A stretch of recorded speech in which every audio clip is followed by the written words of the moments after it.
Hello. Welcome to my YouTube channel. If you are a returning viewer, hey boo hey. If you are a new subscriber, I'm so happy you're here. Please get comfortable, grab a snack, as I believe you're going to be here for a while and you will become a returning viewer as well. We are continuing our series with The Gifts of Imperfection by Dr. Brene Brown. This plays into the Wholehearted Living series. Y'all, I've just been enjoying this book with you all. I feel like the past week and a half it's been kind of a slow engagement, just like in general because of everything that's going on with the coronavirus. But I also feel like we're starting to get to the more quiet end of it prayerfully. I'm claiming that that's where we're going. So I'm excited to kind of unpack with you all. My hope and my prayer is that while you have been asked to stay home and social distancing, that you are not isolating in a way that hinders you mentally, but that you are tapping into your community all the more. This is a great time to call people you have not spoken with in weeks, months, years. Check in on the person that drops in your spirit, even if it's someone you haven't talked to in a while, because you never know that they may need you to check on them, right? And so with tapping into our community, I think it is just so fitting that we have been going through things like this because sometimes in-person conversations are hard to have. Your body language can give away your discomfort. Those things can still happen over FaceTime, but I feel like you get to control your space a little more. You can control the conversation a little more because they're not in your immediate bubble, and you can kind of brace yourself for what's to come and maybe tiptoe into it.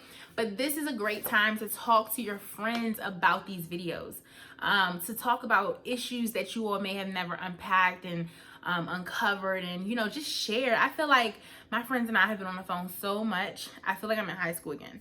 And sometimes I look up, and at the end of the day, I'm like, where did my day go? And sometimes I have to slow myself down to say that wasn't a waste of a day, because you got to give your friends quality time in a world that promotes go, right? So I'm checking in with family members, I'm checking in with siblings, I'm checking in with friends, I'm checking in with co-workers. I personally have a goal to try and see how I can connect with my neighbors. I think that's also counterculture, but that's something I'm praying about, and I'm putting it out there in case you have any ideas or suggestions, or just to give you the same suggestion. While this is a time for social distancing, it is not a time to tap out of community. I just had a birthday on Sunday. The joke that I've been pushing is that I'm officially at an age where you can't ask me how old I am. But let's just know I'm still in my 20s. I'm still very youthful, but I'm, tipping on that, mind your business, don't ask me how old I am. But I'm very grateful to have seen another birthday. I had a wonderful birthday. I think a lot of people whose birthday is falling in the midst of the coronavirus, they're struggling to really enjoy it. And I really woke up on Sunday just kind of happy. I think I felt like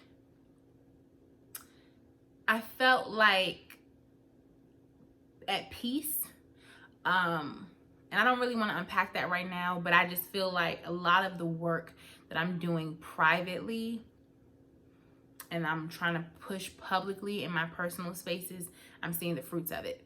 Even if the outcome isn't what I wanted, the fact that I'm posturing myself to do things that I'm uncomfortable with or explore uncharted territory, I think that gives me a different kind of peace in segueing into another year, if that makes sense. So maybe I'll talk about that in another video. But today, I do want to continue with the series. But before I continue with the series, I want to talk about what we've been talking about. As a teacher, I know that you can go information, right? Like lecture to lecture to lecture. And sometimes you have to stop lecturing and really unpack what you've taught so far and check for understanding, right?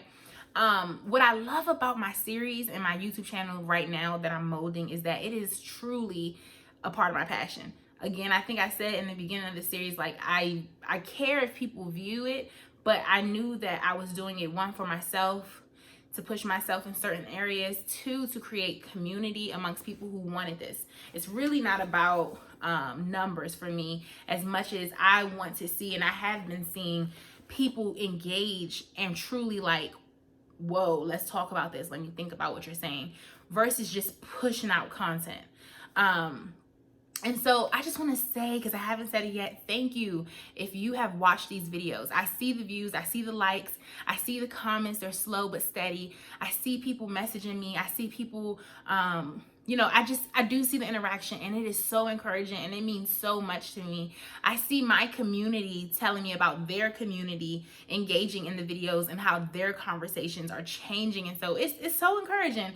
And I'm just like, that's all I wanted as a teacher and as a person who truly has a heart for community. I think this is like so in my vein of things, to really want to see relationships be strengthened, to see people equipped to maneuver in their spaces, may it be professional or personal, and learning to find our voice, to be introspective, to think about our role in our relationships, our roles in our own relationships by ourselves, like all these different things.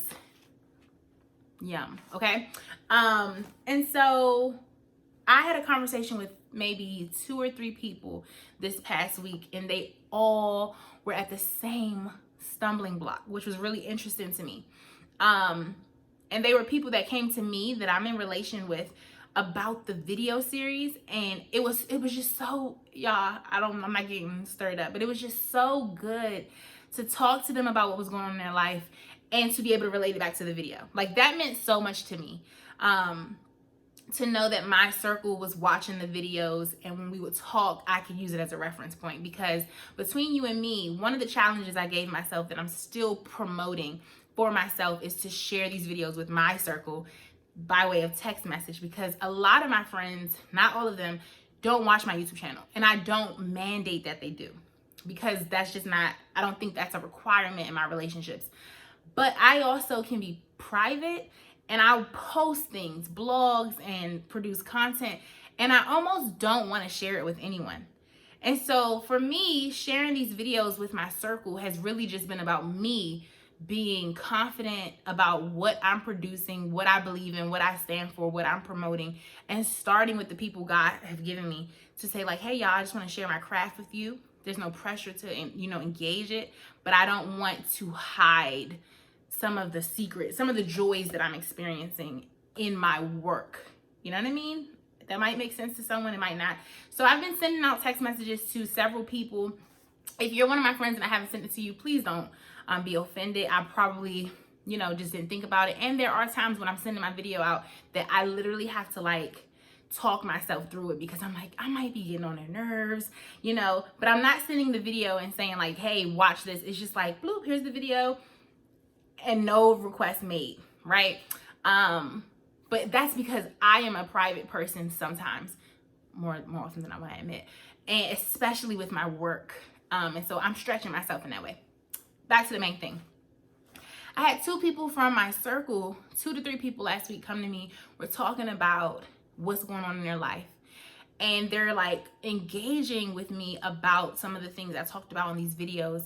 And I realized there's like this disruption in them connecting some of the series, some of the pieces. And it was a great challenge for me as a teacher. Not that in the conversation they were coming to me for answers, but we were just like talking, like, you know, hey girl, or hey sis, or hey boo, whoever it is, right? This is what's going on, and I was thinking about when you said this, and I'm trying to figure out like, how should I move? And you know, I'm like, that's a good question, because their question made me think, how do I connect all these pieces? Like, what do we do with all these videos? How do they connect, even though they are independent of one another? And so I said, okay, I'm talking to them and I'm making sense of it with them, but I said, this is so important that I'm sure other people need it. So I made this little like panel, super ghetto. This is on an envelope. And I was going to make it like a triangle, but I did not want it to appear like you had to go up, or that if you started up here, you were going backwards. But I want to just kind of, this is a visual aid of the video series. This is video number 11, okay? This is not 11 steps or 11 pieces, but I combined some of them and some of them I left alone. I want to just talk about what now? What do we do with the information so far? Because it's a lot, right? And even though I'm uploading twice a week, I believe that I'm hitting you with a lot of like perspective checking information. And if you're not practicing it, it will fall by the wayside, okay?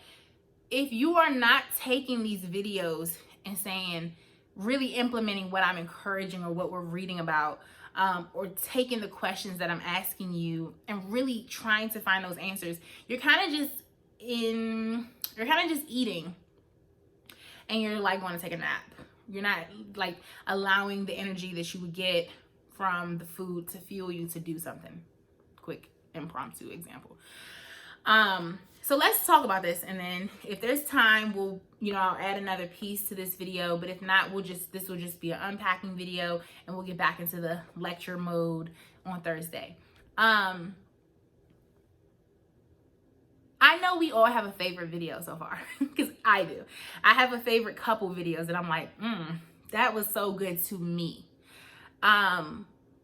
And then there are some that's just not relevant right now in the season that we're in, and so we almost don't pay it any mind. Like, I think the Dig Deep video, not only do the numbers reflect that it was kind of like a slow engagement, but it's a very simplistic video. Essentially, Digging Deep is you being deliberate and intentional about what you're thinking about and then doing it.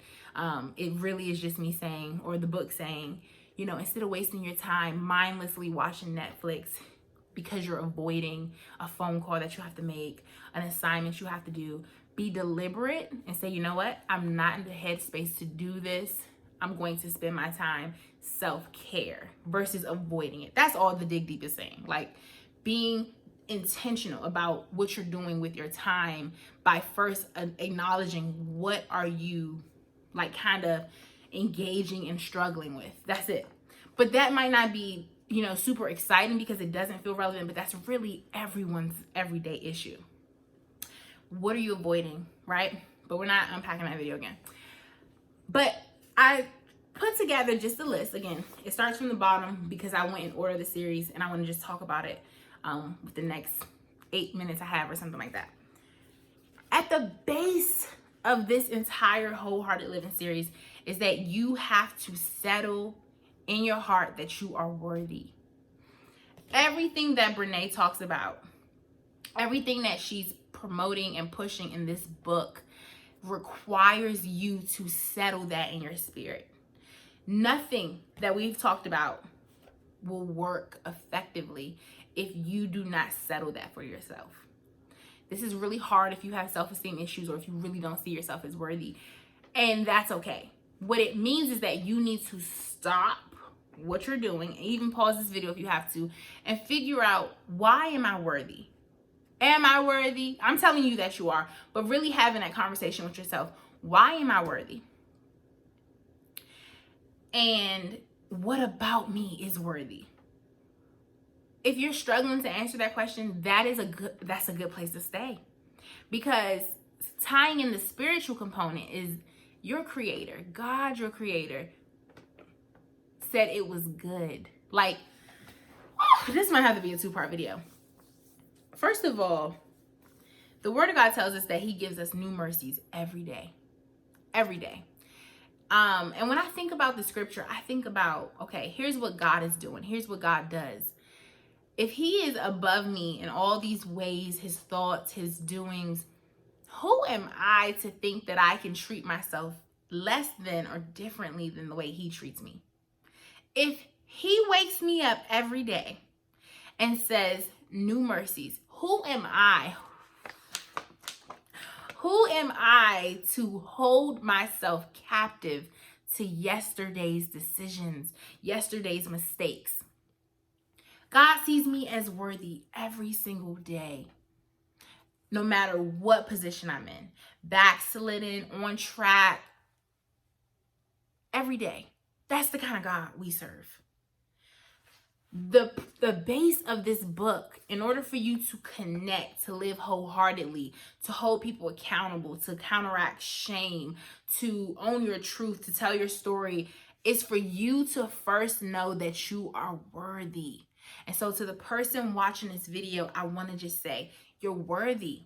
There is nothing that you can do that will cause God to part from you, to flee from you, because you're worthy, right? And so if your creator sees you as such, I need you to see yourself as such. If I need to, if you hit me up, we can do a how to get to the worthy belief. I just need to know that that's what we need. So let me know, because I will add a video for that. But you're worthy. You are worthy. So that's the first thing. It says, I am worthy. It's kind of backwards for you. So then we move up. We've settled that we're worthy. And we began to address in this series, hustling for your worthiness. So I'm trying to explain where we've been and also share with you how these things have impacted me and what they may look like for you. This one is one of my favorite videos. It's also our favorite video, because what has happened to me while I've been doing this series is that I am not only looking at myself, but I have found my heart softening towards the people I am in relationship with. And that goes from friends, family members, current boo, ex-boo, my parents, everybody. Because once you learn that you have been in positions where you've hustled for people's acceptance of you or for them to find you worthy, you start to look at people like, oh, I can see that right now you're hustling for your worth. You want to convince me that you're worthy. This is where certain hard pieces of my heart or experiences that I've had began to chip away. I began to think specifically about my past relationships and how I'm like, dang, I missed the mark. I wish I knew what I know now, because I would have loved this person differently. I would have engaged them differently. And I'm not regretful. I'm just like, dang, because I needed to know this for myself, because I had to have been posturing myself a certain way to get their worthiness. But once you really settle what it looks like for someone to be hustling for their worthiness, there's this just softening. And essentially, the hustling for your worthiness is when you are people pleasing, or you are going out of your way to be seen or approved by people. You're hustling for it. You're trying to get people to see you and accept you. No.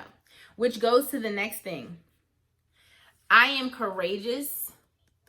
The courageous thing is being able to tell your truth, be authentic about it, right? So I'm just going to go up and we'll talk about how they tie together.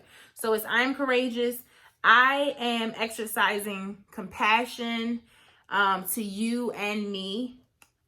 Strong friend, where I belong, I don't fit. The way I love you reflects how I love me. I'm going to tell my shame story, and I go into shame versus guilt and shame resiliency, okay? I'm finding that it's easier to just kind of talk about it fluidly, I guess, instead of trying to go boom, boom, boom, because you've already watched the videos. So they build on each other. I'm worthy. I'm no longer hustling for my worthiness. And because I found myself worthy and I'm no longer hustling for my worthiness, I am now going to practice courage. And that looks like me telling my story. That looks like the spaces that I belong in allow my story to be expressed fully. So I'm just grabbing a pillow off my couch. If this is my story, the spaces I belong in do not require me to hide this, right? Because this belongs on my couch. So I'm not putting it in my bedroom when I have guests. This stays. It comes with the room. It comes with the territory. It comes with the space. And it's welcomed here. It's not shamed upon, frowned upon. It is a part of my story. It's a part of my living room. It's a part of my story, right? Courage is activating that truth, owning my story, owning the fact that if I belong in a space, I am not fully showing up to this space unless I tell my story. Now, everyone's not worthy of your story. I've talked about this in some of the videos. Your story, in my opinion, and Brené's book also echoes this, is for people who are privileged to hear it. right? But some of us have stories that like tie in with our work. It's our testimony, so we share it. But nonetheless, when it's like those intimate relationships, these people are people you are building and doing life with, and so you want to be connected to them. You want to express compassion. You want to be courageous. You want to work on shame resiliency with them. And so courage looks like me accepting my truth or owning my story, and also sharing it with the spaces in which I belong. Fitting in is when you accommodate the space, which means parts of you bend or break away. Okay? Strong friend where just talks about the people that we are connected to. Remember, you're worthy, so you're no longer hustling for your worthiness. You're being courageous and you're telling your truth. You're owning your truth. Exercising compassion is something you give to yourself and to others when you're going through something. Strong friend where is understanding that we do need each other. This is where we start to tap into connection. I need you. And instead of me assessing your ability to help me, I'm going to practice courage and still tell you what I'm in need of. And I'm going to trust that you just showing up is a form of compassion and connection. You don't have to have the answers. You don't have to know what to say. But I'm going to be courageous enough to share disappointment with you, to share moments of vulnerability, to share the things that I'm expecting in my life.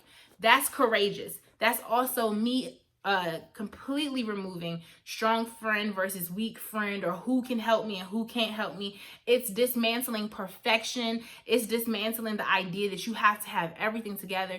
Courage goes hand in hand in relationships because it's saying, here I am, here's my truth, here's the naked truth. I'm giving this to you. I'm sharing this with you because I trust that this space will offer me compassion, and that you showing up is enough. Okay? I belong, I don't fit. We just talked about that. The way I love you reflects how I love me. Understanding that oftentimes the things we do for others is a reflection of what we're willing to do for ourselves. And our limitations on other people are limitations we have on ourselves as well. I talked about this in a video about projections and how, like, in previous relationships, my partners would project their own insecurities onto me, or the areas that we might struggle in loving someone else, we struggle in seeing them exude that love, right? And then shame versus guilt was my most recent video, and shame resiliency. Shame is saying, I am bad. Guilt says, I did something bad.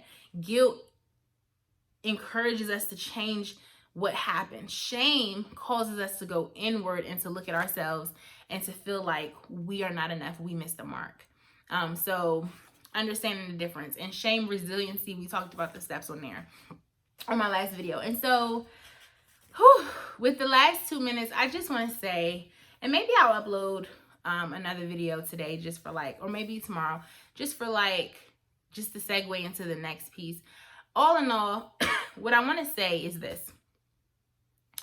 In order for this to work, this long video, just to say this, you have to know that you're worthy.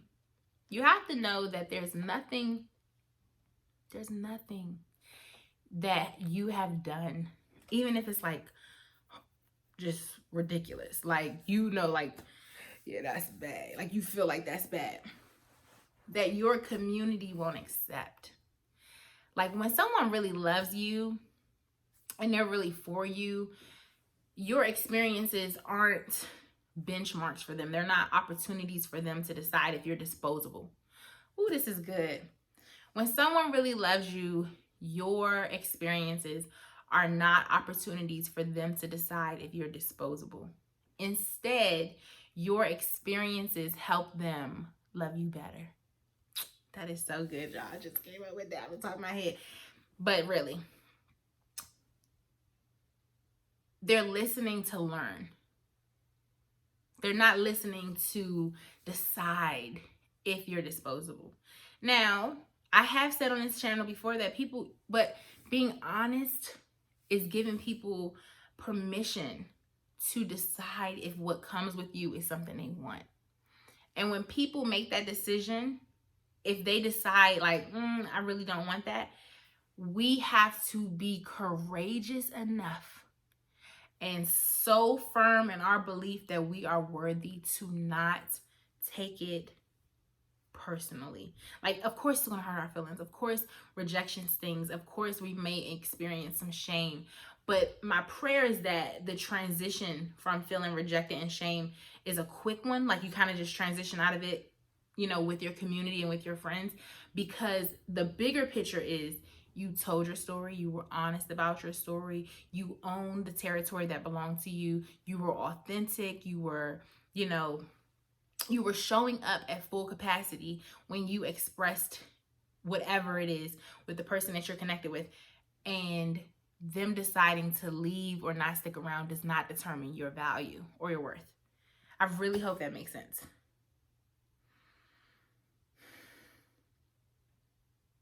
Because wholehearted living is saying, I see me.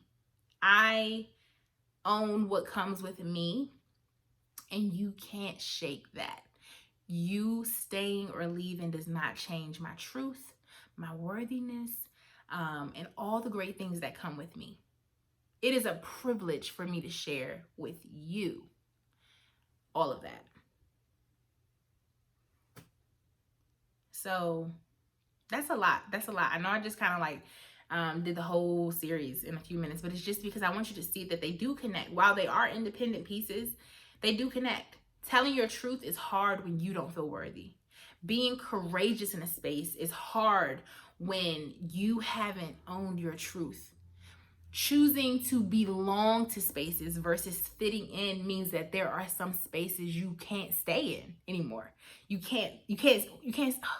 Oh, yeah, I know it's a long video. When you decide that you can't fit in anymore because your truth is so attached to who you are, and you realize that your truth and you're owning your story means that you are finally showing up at maximum, and you can't fit in, you will remove yourself because you want to be in a space where you belong. Oh my God, y'all. It just, my heart is so like, I don't know. So I said that really fast because I didn't want the video to be this long. But if you're watching, my prayer is that this is encouraging you too. It all works together. It ties together. And I don't care how deep you are in this series. If you don't know that you're worthy, we gotta start there. This series isn't going anywhere. It's gonna be on my channel. We gotta start there. We gotta do that work. And then we have to challenge ourselves to say, you know what?